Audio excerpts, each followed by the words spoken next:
Welcome to Room Now. This is my third SLE update from the ACR Convergence meeting. This one covers Monday, November 8th, and it's an update on existing lupus medications. Now, you already know how strongly I feel that hydroxychloroquine should be the background medication in all of our patients, and I've circled down below 4 major studies showing the improvement in survival. So I don't want to stop it unless the person has hydroxychloroquine retinopathy. But the controversy is, what dose? So I wanted to introduce you to this wonderful study by April George. And what she found was that if the dose is below 400 milligrams per day, there's over a 2-fold increase in the risk of a lupus flare. And there were differences based on body weight. So this was more of a problem in those whose body weight was greater than or equal to 80 kilograms. So to conclude, this study showed that when the dose is reduced below 400, there's a consequence, especially in people who are over 80 kilograms. But I think dosing by weight is an oversimplification. So I wanted to show you our data that what really matters are the whole blood levels. And you can see there's no correlation between the whole blood level, which is what the patient's body is seeing, and this prescribed dose by weight. So our goal is to have the whole blood level be 1,000. Now, there were several updates on belimumab, and these involve the ability now to pool all these large randomized clinical trials. Karen Kostenbader presented this on glucocorticoid reduction in the belimumab trials. Now, remember, the belimumab trials did not mandate this. And what she found was there was a reduction, even though it wasn't mandated. And this occurred early. Now, here are the different graphs. And what I want you to notice is that this occurs before 6 months. I know that you think that you wait 6 months for belimumab to have its maximal clinical benefit.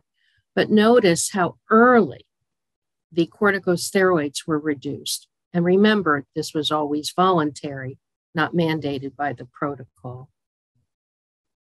I presented this work on belimumab reducing severe flares. And you can see this happens both for any flare on the left and for severe flares on the right. And you see these curves really separate by about 12 weeks on the right. So again, early. And here is the subset analysis. And please notice for every subset, the analysis favors belimumab. And in particular, I want you to look at low complement, for example, how much benefit there is in reduction in severe flares in these serologically active subsets of our SLE patients. Now, there was also an update on voclosporin. This is particularly important because this is the extension study.